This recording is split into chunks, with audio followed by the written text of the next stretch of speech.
اگلا سوال ہے، ایک صحیح حدیث میں آیا کہ سجدہ میں انسان اپنے رب کے بہت قریب ہوتا ہے، لہٰذا خوب دعائیں کیا کرو۔ اس حوالے سے کون سی دعا ہے جو مجھے سجدے میں کرنی چاہیے؟ صحیح مسلم میں یہ حدیث ہے کہ تم میں سے کوئی بھی شخص سجدے کی حالت میں اپنے رب کے سب سے زیادہ قریب ہوتا ہے تو اس وقت اپنے رب سے خوب دعائیں مانگو۔ تو وہی دعائیں کریں جو نبی علیہ السلام نے کی ہیں۔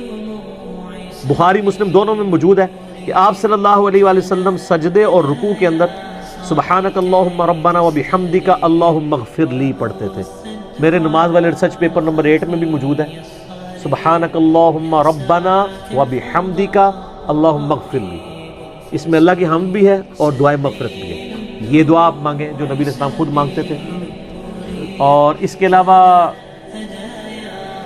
آپ وہ تمام دعائیں مانگ سکتے ہیں جو دعائیں معصورہ ہیں کتاب و سنت کے اندر، کوئی بھی آپ دعا مانگ سکتے ہیں۔ حتیٰ کہ صحیح بخاری میں موجود ہے جب تم نماز کے تشہد میں دروشی پڑھ چکو اس کے بعد جو چاہو اپنے رب سے مانگو۔ تو تشہد میں بھی آپ دعائیں مانگ سکتے ہیں، سجدے میں بھی دعائیں مانگیں، جتنی مرضی مانگیں، لیکن معصورہ ہو زیادہ بہتر ہے۔ اس کے علاوہ بھی اگر ہو تو بہتر یہ ہے کہ عربی زبان میں ہی مانگیں۔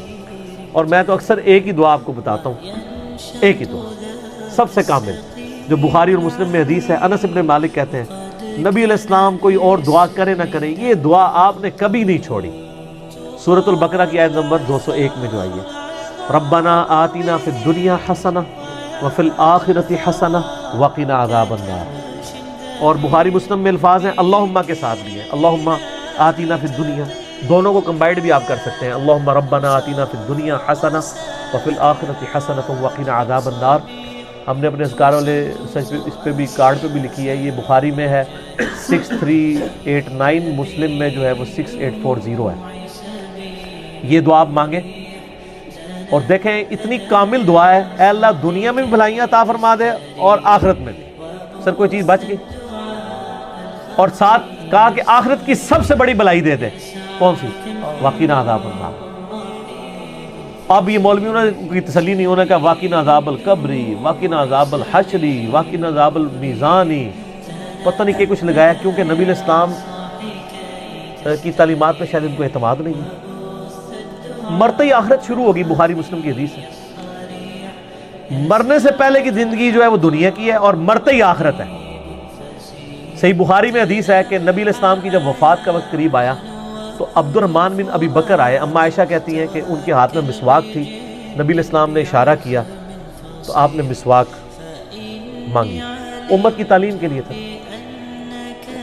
چبائی تو چبائی نہیں کی، سخت تھی، تو حضرت عائشہ کہتی ہیں میں نے وہ مسواک لے کے نہ اپنے منہ میں نرم کر کے حضور کے منہ میں ڈالی، تو نرم کر کے۔ اس میں اما عائشہ کے الفاظ ہیں کہ مجھے یہ خوش نصیبی حاصل ہے کہ نبی صلی اللہ علیہ وآلہ وسلم کا تھوک اور میرا تھوک، آپ کا لعاب دہن اور میرا لعاب دہن، اللہ تعالیٰ نے ایک ہی جگہ جمع کر دیا۔ کس طرح؟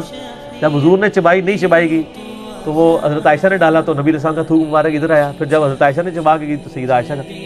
اس میں الفاظ ہیں اس دن جو اللہ کے نبی کی دنیا کی زندگی کا آخری دن اور آخرت کی زندگی کا پہلا دن تھا۔ حضور کی وفات کے دن کو اما عائشہ نے کہا ہے کہ حضور کی زندگی کا آخری دن اور آخرت کا پہلا دن۔ یہ میں نے ثبوت میں کہا ہے کہ یہ جو میں نے عقیدہ بیان کیا ہے نا کہ مرتے ہی آخرت شروع ہو جاتی ہے، اس کے ثبوت میں نے یہ لفظ، اس میں الفاظ ہے کہ دنیا کی زندگی کا آخری دن اور آخرت کی زندگی کا پہلا دن۔ تو فی الدنیا حسنہ اور فی الآخرت حسنہ، سب کچھ آ گیا۔ سر آپ دنیا کی ہر خواہش اس دعا کے اندر کر سکتے ہیں۔ آپ کسی کی اولاد نہیں ہو رہی، وہی تصور رکھیں، دعا یہ مانگ لیں۔ کسی کے روزگار کا ایشو ہے، دعا یہ مانگ لیں۔ بیماری کا ایشو ہے، دعا یہ مانگ لیں۔ حتیٰ کہ ایک مسلم شریف میں بڑی رکت انگیز حدیث ہے، نبی صلی اللہ علیہ وآلہ وسلم ایک صحابی کی عیادت کے لیے گئے جو بالکل چڑیا کی طرح ڈھانچے کی شکل میں اس کا پنجر ہو چکا ہوا تھا، کمزور ہو کے بیماری کی وجہ سے، تو یعنی زندگی موت کی کشمکش میں تھا۔ آپ نے فرمایا تو اللہ سے کیا مانگتا ہے؟ سمجھدار بندہ سمجھ آتا ہے۔ انہوں نے کہا یا رسول اللہ میں اللہ سے یہ دعا کرتا ہوں کہ اے اللہ جو تو نے مجھے آخرت میں عذاب دینا ہے دنیا میں دے لے۔ استغفر اللہ توب الیہ۔ آپ میں سبحان اللہ، یہ حضور حیرانگی میں، اللہ پاک ہے ہر برائی سے، انسان ہی اس قسم کی کوتاہیاں کر سکتا ہے نا۔ آپ فرمایا تو اللہ کا عذاب سہنے کے قابل سمجھتا ہے اپنے آپ کو؟ کہ تو اتنا دلیر ہے کہ تو یہ کہہ رہا ہے کہ اللہ جو مجھے آخرت میں عذاب دینا ہے دنیا میں دے لے، آخرت میں جنت مل جائے۔ اوے تجھے تو چاہیے تھا تو کہتا ربنا آتینا فی الدنیا حسنہ وفی الآخرۃ حسنۃ وقنا عذاب النار۔ کو اللہ کے خزانے میں کمی آنے والی ہے؟ تو دنیا میں بھلائیاں مانگ، آخرت میں مانگ، تو کیا ہے اللہ کے ساتھ سودا کر رہا ہے؟ کیونکہ یہ کوئی سودے والا معاملہ ہے، وہ تو کرم ہی کرم ہے، رحم ہی رحم ہے، اس کا تو اس کی رحمت کی تو کوئی انتہا نہیں ہے۔ تو اس نے یہ دعا کی، صحابہ کہتے ہیں کہ کچھ ہی عرصے کے اندر وہ بالکل صحیح ہو گیا، جیسے مردہ زندہ ہو جاتا ہے، اور دعا پڑھنے لگا۔ اے سر اے دعا بہت بڑا وظیفہ ہے، ربنا آتینا فی الدنیا حسنہ وفی الآخرۃ حسنہ وقنا عذاب النار۔ تشہد میں اسے لازم کریں۔ ایک تو وہ جو صحیح بخاری مسلم میں ہے نا، 4 چیزوں کے شر سے پناہ مانگو، اللہم انی اعوذ بک من عذاب جہنم ومن عذاب القبر ومن فتنۃ المحیا والممات ومن شر فتنۃ المسیح الدجال۔ وہ تو آپ نے 4 چیزوں کے شر سے پناہ مانگنی ہے، اس کے بعد اس دعا کو بھی ایڈ کریں، رب اجعلنی والی دعا بھی مانگا کریں، رب ارحمہما کما ربیانی صغیرا، یہ بھی جتنی بھی دعائیں یاد ہیں، اور رکوع اور سجدوں میں بھی آپ مانگ سکتے ہیں، اور بہتر ہے عربی زبان میں ہی مانگنی چاہیے۔ میرا مولانا ساق صاحب کے ساتھ اس مسئلے میں علمی اختلاف ہے، میرا کلپ بھی چڑھا ہوا ہے، یعنی عربی مسلمانوں کا بانڈ ہے اور یونٹی کا ذریعہ، اور جو سوز و گداز اس کے اندر ہے وہ کسی چیز کے اندر ہی نہیں ہے۔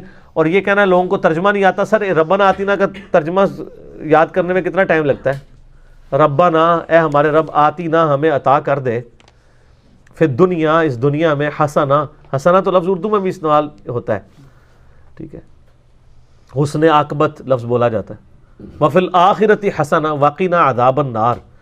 میرا خیال ہے یہ اس کا ترجمہ تو آلموسٹ سارے مسلمانوں کو آتا ہی ہوگا، یہ کوئی اتنی مشکل دعا نہیں ہے۔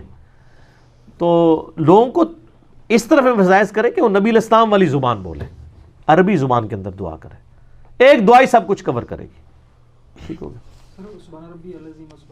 وہ تو پڑھنا ہی پڑھنا ہے نا، انہوں نے دعا کا ذکر کیا، وہ تو صحیح مسلم میں حدیث ہے کہ نبی علیہ السلام ہمیں، یعنی آپ علیہ السلام رکوع میں سبحان ربی العظیم بھی پڑھتے تھے اور سبحان ربی الاعلیٰ پڑھتے تھے سجدے میں، اور جامعہ ترمذی میں حدیث ہے کہ نبی صلی اللہ علیہ وآلہ وسلم ہمیں حکم دیتے تھے کہ ہم رکوع میں سبحان ربی العظیم پڑھیں اور سبحان ربی الاعلیٰ سجدے میں۔ یہ تو آپ نے، یہ تو حکمی تسبیحات ہیں، یہ تو پڑھنی ہے، اس کے علاوہ دعائیں ہیں، ٹھیک ہو گیا۔ جیسے صحیح بخاری مسلم میں حدیث ہے کہ نبی علیہ السلام نے یہ حکم دیا ہے کہ 4 چیزوں کے شر سے اللہ کی پناہ مانگو تشہد میں، اللہم انی اعوذ بک من عذاب جہنم ومن عذاب القبر ومن فتنۃ المحیا والممات ومن شر فتنۃ المسیح الدجال۔ یہ تو آپ نے مانگنی ہے نا، اس کے علاوہ تو بخاری میں الفاظ ہیں، اس کے بعد جو چاہو اپنے رب سے مانگو۔ تو وہ یہ پوچھ رہے تھے کہ یہ نبی علیہ السلام نے جو حکم دیا ہے کہ آپ نے رکوع میں اللہ سے مانگنے کا بہترین موقع ہے سجدے میں، تو کیا مانگیں؟ تو میں نے بتایا کہ یہ مانگیں، وہ تو کرنا ہی کرنا ہے، وہ تو ڈیٹم لیول ہے نا، وہ تو ابلیگیٹری ہے، اس کے بعد یہ بھی مانگیں۔